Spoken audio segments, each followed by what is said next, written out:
अब हम केमिस्ट्री के कुछ प्रश्न हैं रसायन विज्ञान के, उनको देखेंगे। पिछली वीडियो में हमने देख लिए थे भौतिक विज्ञान के फिजिक्स के प्रश्न। तो प्रश्न क्रमांक 31 से रहेंगे इसमें, ठीक है?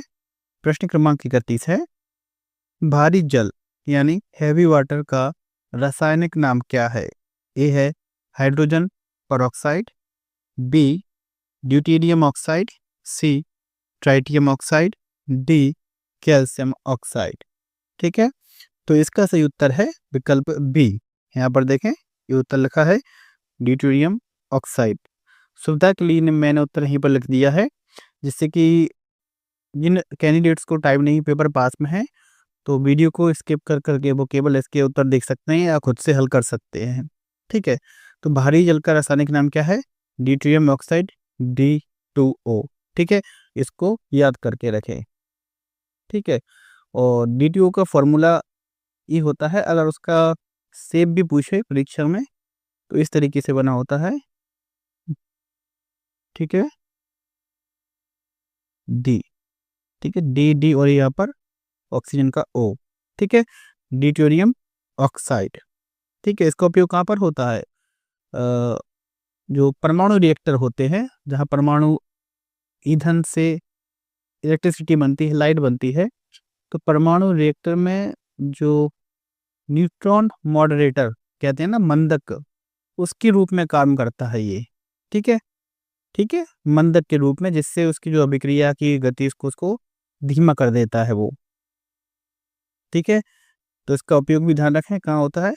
परमाणु रिएक्टर, नाभिकीय रिएक्टर में होता है।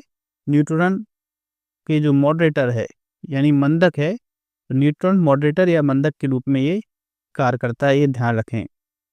ठीक है, D2O इसका फॉर्मूला है। पहला विकल्प देखें, हाइड्रोजन परऑक्साइड क्या है? हाइड्रोजन परऑक्साइड आपने देखा होगा, जब आप डॉक्टर के यहाँ जाते हैं, कभी भी कोई चोट वगैरह लग जाती है, तो हाइड्रोजन परऑक्साइड की सहायता से वो क्या करता है? साफ करता है। ठीक है, इसके बारे में हम पढ़ रहे हैं, पहला वाला जो है। तो जो डॉक्टर इसे साफ करता है, यानी कि एक तरीके से एंटीसेप्टिक यानी कीटाणुनाशक के रूप में काम करता है, घाव को साफ करने का काम करता है, और इसके साथ एक ब्लीचिंग एजेंट के रूप में भी काम करता है। ये किसके रूप में? ब्लीचिंग एजेंट के रूप में। ठीक है, ये भी याद रखें, ब्लीचिंग एजेंट के रूप में, और एंटीसेप्टिक। ठीक है, एंटीसेप्टिक घाव को साफ करने में। आपने देखा होगा, डॉक्टर साफ करता है तो वैसे ही सफ़ेद सफ़ेद सा झाग निकलता है, कहीं चोट लगी हो, घाव लगा हो, तो वो इसी का यूज होता है, हाइड्रोजन परऑक्साइड का। ठीक है, ये हमारा उत्तर था भारी जल। और जो ट्राइटियम ऑक्साइड है, ये क्या होता है? इसका फॉर्मूला भी देखने हैं आप, T2O। ठीक है, और इसका है D2O। ठीक है, तो ट्राइटियम ऑक्साइड का फॉर्मूला T2O है। कहीं कहीं आपको ए भी लिखा मिल जाएगा ऐसे। ठीक है, ए भी इसका फॉर्मूला है, यहाँ पर ये 3 है। ठीक है, इसको कहते हैं सुपर हैवी वाटर। D2O को क्या कहते हैं हम? हैवी वाटर, हैवी वाटर, और इसको कहते हैं सुपर हैवी वाटर। ठीक है, हैवी वाटर। ठीक है, तो इसमें टी है, इसमें डी है, तो T2O ट्राइटियम ऑक्साइड को कहते हैं सुपर हैवी वाटर। ठीक है, बहुत ही कम मात्रा में रहता है प्रकृति में, और जो परमाणु संलयन होता है, न्यूक्लियर फ्यूजन होता है, वहाँ पर इसका प्रयोग किया जाता है। ठीक है, कैल्शियम ऑक्साइड तो आप जानते ही हैं, बुझा हुआ जो चूना होता है। ठीक है, इसका फॉर्मूला भी देख लें, CaO। ठीक है, कैल्शियम और ऑक्साइड, ओ से ऑक्सीजन से ऑक्साइड, इसे क्या कहते हैं हम? बिना बुझा चूना।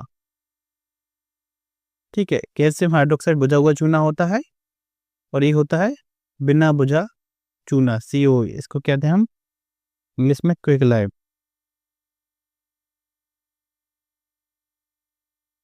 क्लियर है? देखा होगा आपने, चूना आता है, तो इसका उपयोग कहाँ होता है? सीमेंट बनाने में, कागज के उत्पादन में। ठीक है, इन सब जगह पर इसका कैल्शियम ऑक्साइड का उपयोग होता है। अगला प्रश्न देखें, प्रश्न क्रमांक 32, लाफिंग गैस का रासायनिक नाम क्या है? ए है nitric oxide, B nitrogen dioxide, C nitrous oxide, D nitrogen pentaoxide. बहुत ही अच्छा प्रश्न है। इसमें क्या है, बच्चे कंफ्यूज हो जाते हैं क्योंकि नाम लगभग एक से रहते हैं। ठीक है, नाइट्रोजन, नाइट्रिक, नाइट्रस, ठीक है, ऑक्साइड, डाइऑक्साइड, पेंटाऑक्साइड, डाइऑक्साइड, इस तरीके के नाम रहते हैं, तो कंफ्यूज नहीं होना है, याद रखना है। इसका सही उत्तर क्या है? नाइट्रस ऑक्साइड N2O, विकल्प सी इसका सही उत्तर है। ठीक है, क्लियर है। इसका उपयोग कहाँ होता है? उपयोग भी देख लें। नाइट्रस ऑक्साइड का उपयोग हम कहाँ करते हैं? जो सर्जरी होती है, ठीक है, सर्जरी में, और दांतों की सर्जरी होती है, ठीक है, तो डेंटिस्ट, तो उसमें एक हल्के एनेस्थीसिया के रूप में काम करता है ये, सर्जरी में और दंत चिकित्सा में। ठीक है, मैं हिंदी में लिख देता हूँ।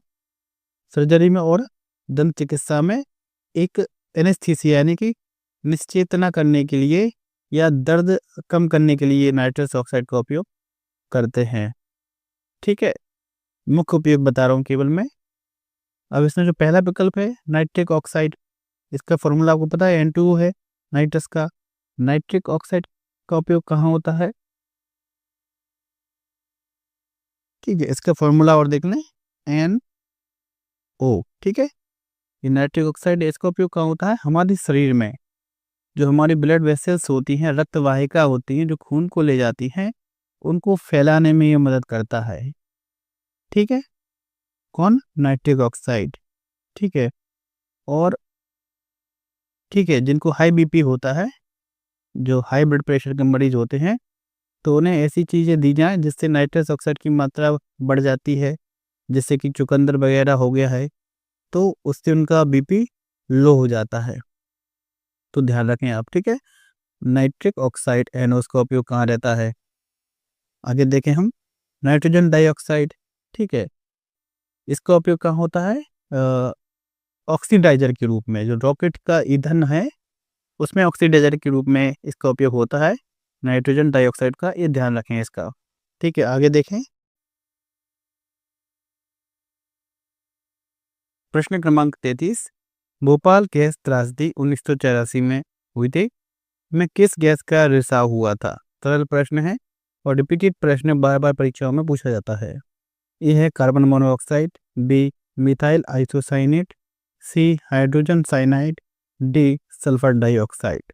तो इसका सही उत्तर क्या है? यहाँ पर दिया है विकल्प बी, मिथाइल आइसोसाइनाइड, इसको MIC कहते हैं। ठीक है, विकल्प बी इसका सही उत्तर है। ठीक है, ये घटना कब हुई थी? 1984 में, ये भी ध्यान रखना है। ठीक है, और 1984 में कब हुई थी ये? 2 से 3 दिसंबर, तिथि भी याद रखें इसकी, अगर पूछा जाए। इसकी रात को हुई थी, और कहाँ हुई थी? मध्य प्रदेश के भोपाल शहर में, ये भी याद रखें, मध्य प्रदेश के भोपाल शहर में। और जो कारखाना था उसका नाम क्या था? Union carbide India limited. ठीक है, यूनियन कार्बाइड इंडिया लिमिटेड, इतना याद रखें। क्लियर है, आगे देखें हम। प्रश्न क्रमांक 34, सबसे हल्की धातु कौन सी है? ए हीलियम, बी सोडियम, सी लिथियम, डी एल्यूमिनियम। तो सही उत्तर इसका क्या है? विकल्प सी लिथियम। लिथियम सबसे हल्की धातु है इनमें से। ठीक है, क्लियर है। आपने पढ़ा होगा कि हीलियम बहुत हल्का होता है, लेकिन ये क्या है? गैस है। ठीक है, क्या है? गैस है। और यहाँ पर पूछ क्या रहा है? धातु। तो ध्यान रखना है, जल्दीबाजी में प्रश्न आपको जल्दी पढ़ के गलत नहीं करना है। क्या पूछ रहा है? धातु है, कभी कभार अधातु भी पूछ लेगा। ठीक है, तो ये क्या है? धातु कौन है? लिथियम। सब बहुत ही कम घनत्व होता है इसका, इसलिए ये हल्की होती है। पानी का जो घनत्व होता है उसका इसका आधा होता है लगभग। ठीक है, सोडियम और एल्यूमिनियम ये भी हल्की धातुएं हैं, लेकिन लिथियम सबसे हल्का होता है। क्लियर है। प्रश्न क्रमांक 35, कमरे के तापमान पर द्रव अवस्था में पाई जाने वाली धातु कौन सी है? Option A sodium, option B gallium, option C पारा, ऑप्शन डी सीसा। तो प्रश्न में हमें ध्यान रखना है क्या पूछ रहा है? धातु। ठीक है, तो पारा धातु होता है, ध्यान रखें, और कमरे के तापमान पर ये लिक्विड रहता है द्रव अवस्था में, तो सी इसका सही उत्तर है। ठीक है, पारा का होता है Hg। ठीक है, इसका ध्यान रखें। और एक इसका नाम होता है क्विक सिल्वर। ठीक है, कभी कभार इसका नाम पूछ लिया जाता है कि क्विक सिल्वर किसे कहते हैं, तो पारे का नाम ही है क्विक सिल्वर। क्लियर है? एक और याद रखें कि कमरे के तापमान पर ही द्रव अवस्था में जो अधातु होती है, अधातु, ठीक है, वो कौन होती है? ब्रोमीन। ब्रोमीन। ठीक है, प्रश्न क्रमांक 36 देखें हम। कमरे के तापमान पर द्रव अवस्था में पाई जाने वाली अधातु कौन सी है? अच्छा, मैंने बता दिया, गलत किया। ए क्लोरीन, बी ब्रोमीन, सी आयोडीन, डी फ्लोरीन। सही उत्तर होगा विकल्प बी ब्रोमीन। ठीक है, ऑलरेडी मैं बता चुका हूँ इसको। प्रश्न क्रमांक 37 सबसे कठोर प्राकृतिक पदार्थ कौन सा है? ए ग्रेफाइट, बी प्लेटिनम, सी हीरा, डी टंगस्टन। ठीक है, सबसे कठोर प्राकृतिक पदार्थ पूछ रहा है तो कौन है? हीरा है, सी इसका सही उत्तर है। बिल्कुल सर प्रश्न है ये तो। प्रश्न क्रमांक 38 बायोगैस और सीएनजी का मुख्य घटक क्या है? A ethane, B propane, C butane, D methane. ठीक है, तो इसका सही उत्तर क्या है? विकल्प डी मीथेन। ठीक है, मीथेन का फॉर्मूला होता है CH4। ध्यान रखने, तो जो हमारा मीथेन होता है वो किस में होता है? बायोगैस में और सीएनजी में, ध्यान रखें। लेकिन जो एलपीजी होती है हमारी, जो घरों में यूज होती है, लिक्विड पेट्रोलियम गैस, उसमें अलग होता है, ध्यान रखें। उसमें मुख्यतः कौन होता है? ब्यूटेन। ब्यूटेन का फॉर्मूला होता है C4H10। और प्रोपेन, ठीक है, C3H8। ठीक है, आपने पढ़ा होगा केमिस्ट्री में कि जो प्रोपेन नाम आता है वो कार्बन की 3 से होगा।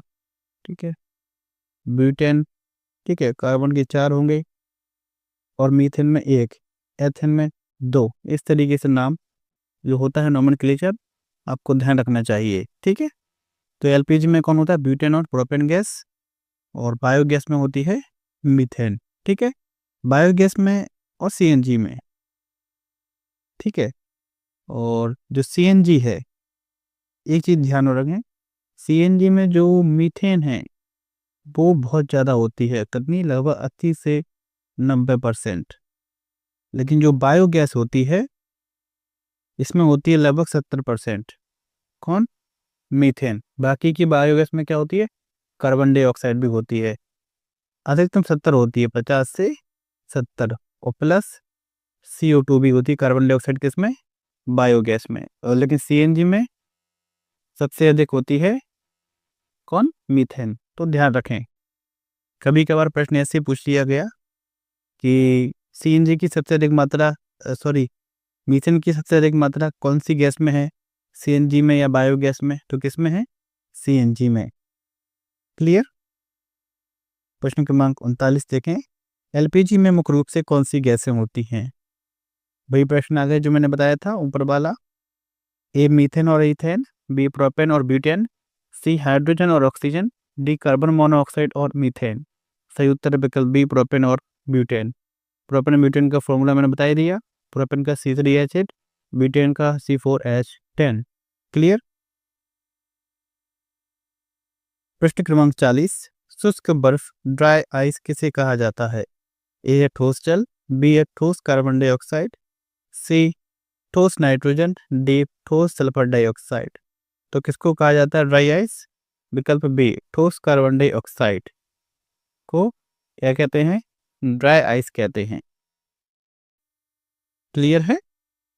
इसको ड्राई आइस इसलिए कहते हैं क्योंकि जो कार्बन डाइऑक्साइड होती है वो जमी हुई रहती है ठोस के रूप में, और ये जैसे कि आपने साधारण जो बर्फ होती है, आइस होती है, वो पिघलती है तो पानी बनती है, ठीक है?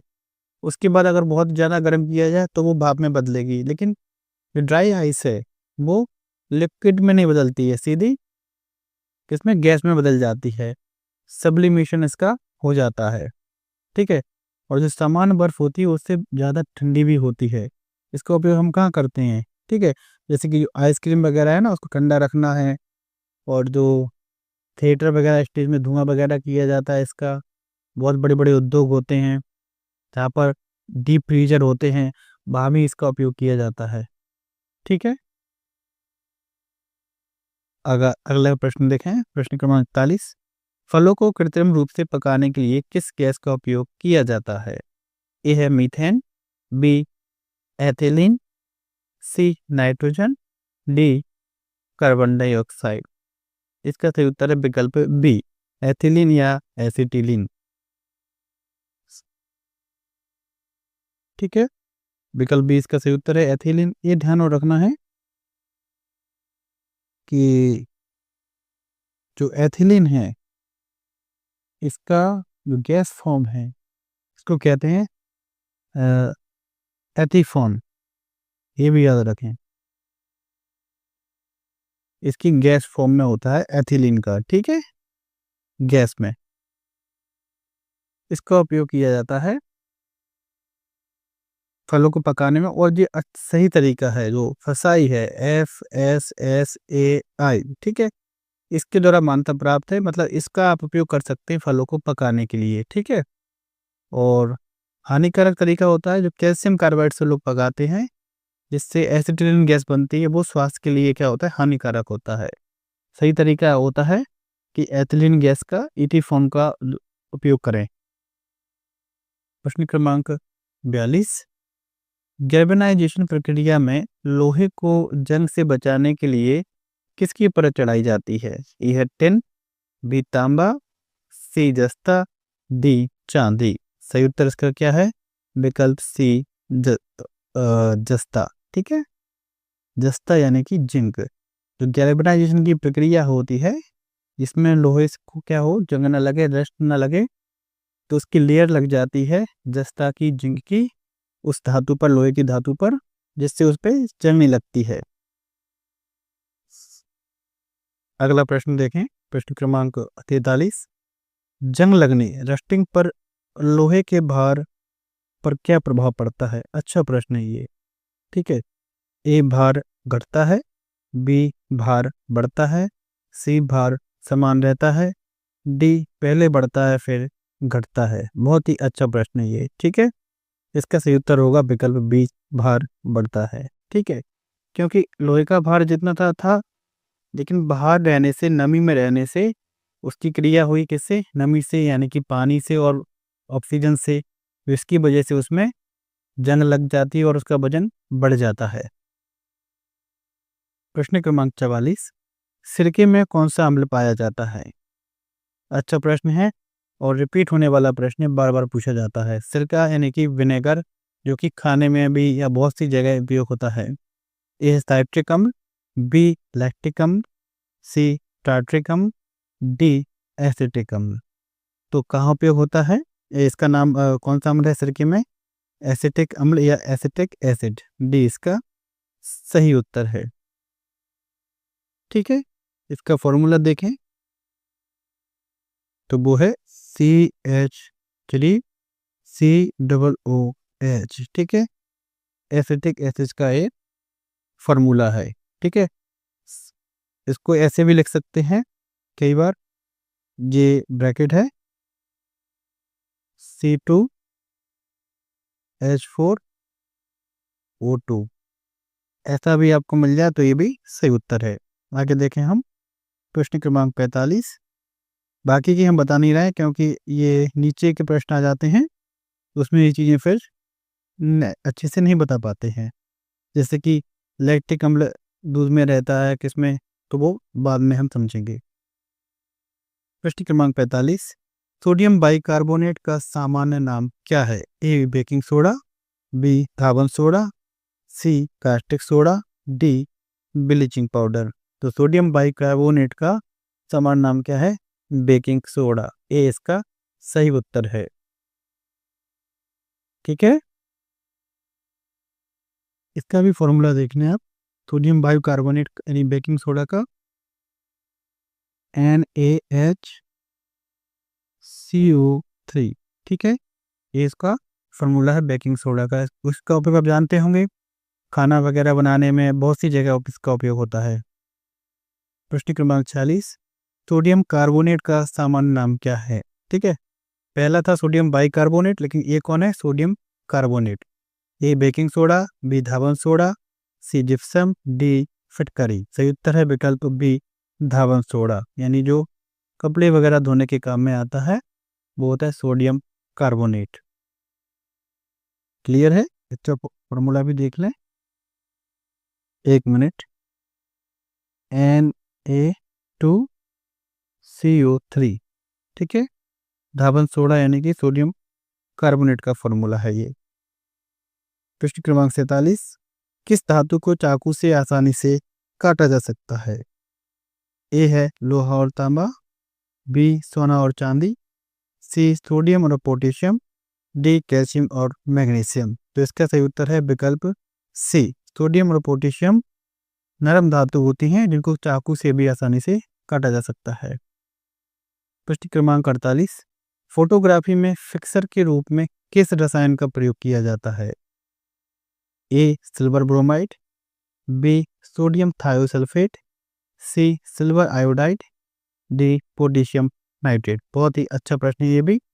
तो फोटोग्राफी में जो फिक्सर के रूप में कार्य करता है वो होता है सोडियम थायोसल्फेट। बी इसका सही उत्तर है। क्लियर? इसका फॉर्मूला भी देख लें, वैसे ज़्यादातर पूछा नहीं जाता इतना ये। Na2S2O3। ठीक है, सोडियम थायोसल्फेट। और जो फोटोग्राफी के क्षेत्र में इसको क्या कहते हैं? आमतौर पर हाइपो। ठीक है, हाइपो कहते हैं।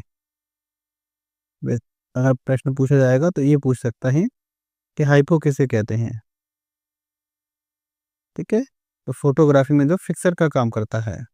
ठीक है, यानी कि आपने देखा होगा फोटोग्राफी की पहले जो डिजिटल कैमरे नहीं होते थे, नेगेटिव बनता था। ठीक है, उसमें इसका उपयोग होता था।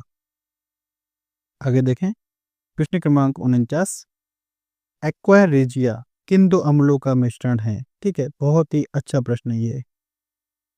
ये है सल्फ्यूरिक अम्ल और नाइट्रिक अम्ल, बी हाइड्रोक्लोरिक अम्ल और सल्फ्यूरिक अम्ल, सी हाइड्रोक्लोरिक अम्ल और नाइट्रिक अम्ल, डी एसिटिक अम्ल और हाइड्रोक्लोरिक अम्ल। ठीक है, इसका सही उत्तर है विकल्प सी, हाइड्रोक्लोरिक अम्ल और नाइट्रिक अम्ल। ध्यान रखें, इसका अनुपात भी ध्यान रखें, 3:1, यानी कि जो HCl है, हाइड्रोक्लोरिक अम्ल हो गया हमारा, और अनुपात HNO3। ठीक है, नाइट्रिक अम्ल। तो इसका अगर हम 300 ml लेंगे तो इसको हम लेंगे 100 ml, तब बनता है क्या? Aqua regia. अगर प्रश्न पलट के उल्टा आ जाए तो भी ध्यान रखना है। अगर ऐसा हो कि नाइट्रिक अम्ल दे दिया उसने पहले, फिर हाइड्रोक्लोरिक अम्ल, तो 1:3 हो जाएगा। ध्यान रखें, जो HCl है हाइड्रोक्लोरिक अम्ल वो मुख्य अम्ल है। क्लियर है?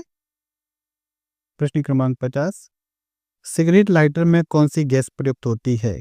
A methane, B butane, C radon, D propane. Sir प्रश्न है ये तो, कौन सी गैस उपयोग होती है? ब्यूटेन। ब्यूटेन का बारे में पहले मैंने बता ही दिया है आपको। ठीक है, बी इसका सही उत्तर है। क्लियर है? प्रश्न क्रमांक 51, कृत्रिम वर्षा क्लाउड सीडिंग के लिए किस रसायन का प्रयोग किया जाता है? ए है silver nitrate, B silver iodide, C silver chloride, D potassium iodide. तो क्या उपयोग करते हैं? विकल्प बी सिल्वर आयोडाइड का उपयोग करते हैं कृत्रिम वर्षा क्लाउड सीडिंग के लिए। ठीक है, सिल्वर आयोडाइड का फॉर्मूला AgI। ठीक है, इसको आप याद रखें। ठीक है, कभी कभार आपसे भी पूछ लेगा इसके साथ और कौन उपयोग करते हैं। ड्राई आइस भी यूज कर सकते हैं क्लाउड सीडिंग के लिए। और नमक, ठीक है, नमक यानी कि सोडियम क्लोराइड, सहर नमक NaCl, उसका भी उपयोग करते हैं। ठीक है, तीनों चीज़ों का उपयोग करते हैं अलग अलग टाइम पे। ठीक है, लेकिन सबसे ज़्यादा उपयोग होता है सिल्वर आयोडाइड का। ठीक है, जो इसका उपयोग करते हैं, जो बादलों में बर्फ़ है उसके क्या होते हैं, क्रिस्टल बन जाते हैं, इससे वो बारिश होने लगती है। और सूखी बर्फ़ ड्राई आइस का उपयोग किस लिए करते हैं, बादलों को ठंडा करने के लिए। ठंडा होने से बादलों का संघनन हो जाएगा। ठीक है, तो वो, ठीक है, लिक्विड में बदल जाएंगे और बारिश हो जाएगी। ठीक है, और जो गर्म बादलों में पानी की बूंदों को आपस में जोड़ने के लिए, ठीक है, वो काम कौन करता है, वो काम करता है नमक। ठीक है, ये चीज़ें भी आप ध्यान रखें। प्रश्न क्रमांक 52, ब्रह्मांड में सबसे अधिक मात्रा में पाया जाने वाला तत्व कौन सा है। बहुत ही अच्छा प्रश्न है ये भी। A oxygen, B nitrogen, C helium, D hydrogen. तो सबसे अधिक ब्रह्मांड में क्या पाया जाता है, विकल्प D हाइड्रोजन। ठीक है, हीलियम नहीं, हाइड्रोजन। प्रश्न क्रमांक 53, हेमेटाइट किस धातु का अयस्क है। A तांबा, B एल्यूमिनियम, C लोहा, D जस्ता। इसका सही उत्तर है विकल्प C लोहा। हेमेटाइट क्या है, किस धातु का अयस्क है, लोहे का, आयरन का। क्लियर है, तो जो हेमेटाइट है सबसे प्रमुख होता है। ठीक है, लोहे का। अयस्क को इंग्लिश में क्या कहते हैं, ओर। ठीक है, तो ओर्स होते हैं, ORES। ठीक है, तो जो हेमेटाइट उसका फॉर्मूला होता है Fe2O3। ठीक है, एक और याद होता है लोहे का ही, आप वो भी याद रखें, वो होता है मैग्नेटाइट। कभी कभार केवल नाम पूछ लेता है, ठीक है, कि ये किस धातु का ओर है या अयस्क है। मैग्नेटाइट का फॉर्मूला होता है Fe3O4। ठीक है, फिर एक और देखें आप, एक होता है लिमोनाइट।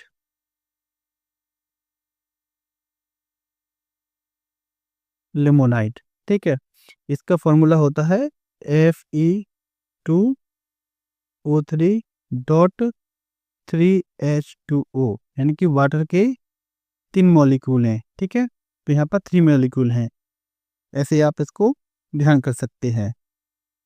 क्लियर है,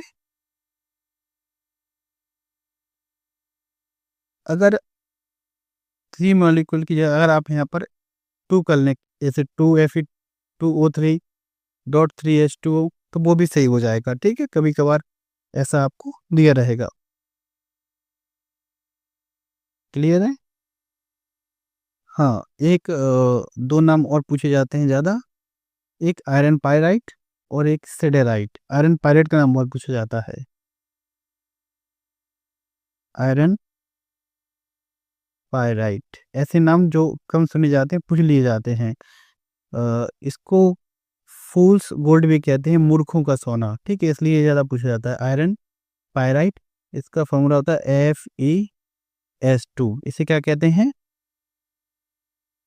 मूर्खों का सोना। ठीक है, फूल्स गोल्ड कहते हैं किसको, FeS2 यानी कि आयरन पायराइट को। एक और होता है लोहे का अयस्क, इसका नाम होता है सिडेराइट।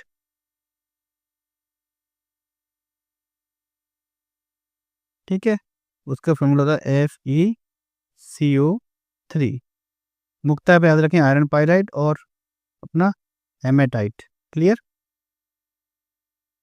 प्रश्न क्रमांक 54, बॉक्साइट किस धातु का अयस्क है। ये भी अच्छा प्रश्न है। A एल्यूमिनियम, B लोहा, C सोना, D सीसा। तो किसका है, एल्यूमिनियम का। सभी को पता होगा, ये इसका सही उत्तर है। एल्यूमिनियम का अयस्क है कौन? बॉक्साइट। अब इसका भी फॉर्मूला देखें, बॉक्साइट का फॉर्मूला आपको सबके देखना है, ठीक है, चीज़ें क्लियर होती हैं। एल्यूमिनियम का एल रहती है Al2O3.2H2O, ठीक है। वाटर के इसमें कितने होते हैं? 2 मॉलिक्यूल होते हैं, ठीक है। बॉक्साइट के बाद एक और होता है क्रायोलाइट,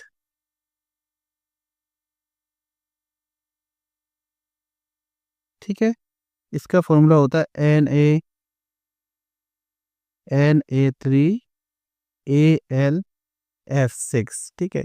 जितने भी बच्चे साइंस फील्ड के होंगे, जिन्होंने अच्छा 12वीं तक साइंस सब्जेक्ट जिनका होगा, उन्हें ये चीज़ें बहुत अच्छे से आती होंगी, ठीक है। और कोरंडम बिल्कुल पढ़ाया गया है ये, ठीक है। Al2O3। एक और होता है डायस्पोर, उसका फॉर्मूला होता है Al2O3.H2O, ठीक है। और मुख्यतः यही होते हैं, और भी होते हैं, एलुनाइट भी होता है, ठीक है। फिल्सपार होता है, ये अन और नाम है। मुख्यतः नाम आप ध्यान रखें, बॉक्साइट, क्रायोलाइट और कोरंडम, 3 नाम आप ध्यान रखें। कौन कौन सा? बॉक्साइट Al2O3.2H2 इसका फॉर्मूला, क्रायोलाइट Na3Al(F6) और कोरंडम Al2O3। ये 3 नाम आपको ध्यान रखना है, एल्यूमिनियम धातु के अयस्क हैं और हैं। प्रश्न क्रमांक 55 अच्छा प्रश्न है, रिपीटेड प्रश्न है, बार बार पूछा जाता है परीक्षाओं में। रक्त का सामान्य पीएच मान कितना होता है? ए है 6.4, बी 7.0, सी 7.4, डी 8.4। सही उत्तर है विकल्प सी 7.4, सी इसका सही उत्तर है।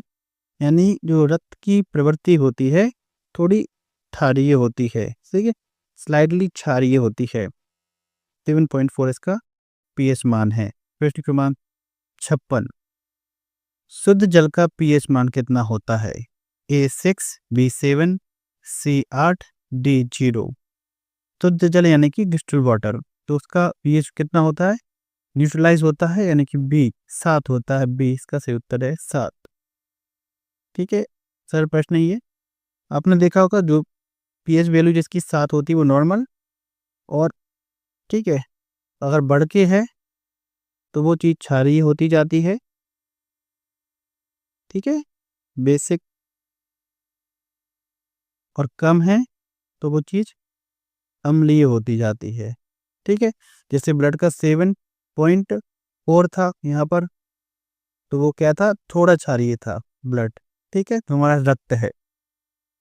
प्रश्न क्रमांक 57 सोल्डर किन सोल्डर किन धातुओं की मिश्र धातु है? ये है तांबा और जस्ता, बी टिन और सीसा, सी तांबा और टिन, डी सीसा और जस्ता। तो सही उत्तर इसका है विकल्प बी टिन और सीसा, ठीक है, बी इसका सही उत्तर है। क्लियर है टिन और सीसा का, ठीक है। सीसा को हम जो लेड कहते हैं इंग्लिश में, इसका पीवी से दिखाते हैं इसको, और टिन को दिखाते हैं हम किससे? एसएन से। तो कभी प्रश्न में आपको एसएन और पीवी मिल जाए तो वो भी सही उत्तर होंगे, ठीक है। और टिन की मात्रा कितनी होती है इसमें? ठीक है, टिन होता है 60% लगभग, और सीसा कम होता है, यानी कि 40%। 60 और 40 100 हो गया हमारा, ठीक है। ये सोल्डर धातु के घटक होते हैं, ठीक है। इसका उपयोग कहाँ करते हैं? सोल्ड करने में चीज़ों को, यानी कि धातुओं को जोड़ने के लिए इसका उपयोग करते हैं। क्लियर है? देखा होगा आपने, जो मोबाइल वगैरह सुलझाने जाते हैं कंप्यूटर की चिप, तो इलेक्ट्रॉनिक उद्योगों में जो सर्किट होते हैं उनको जोड़ने में सोल्डरिंग गलते हैं, सोल्डरिंग कर रहे हैं हम, तो सोल्डरिंग का काम करते हैं इसी से, ठीक है। बिजली के तारों को जोड़ते हैं, इन सब में इसका काम होता है। प्रश्न क्रमांक 58 पीतल यानी ब्रास किन धातुओं की मिश्र धातु है? ये भी अच्छा प्रश्न है। ये है तांबा और टिन, बी तांबा और जस्ता, सी तांबा और सीसा, डी जस्ता और टिन। सही उत्तर है विकल्प बी, तांबा और जस्ता। ठीक है, जस्ता का हमने बताया था जिंक। ठीक है, तांबा का कॉपर, Cu से दिखाते हैं हम इसको। अगला प्रश्न देखें, प्रश्न क्रमांक 59। चाय और कॉफी में कौन सा उत्तेजक पदार्थ पाया जाता है? सरल प्रश्न है बिल्कुल। A nicotine, B caffeine, C aspirin, D morphine. तो क्या रहता है? Caffeine B. कॉफी में कैफीन की मात्रा ज़्यादा होती है।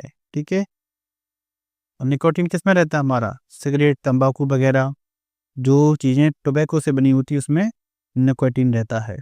क्लियर है?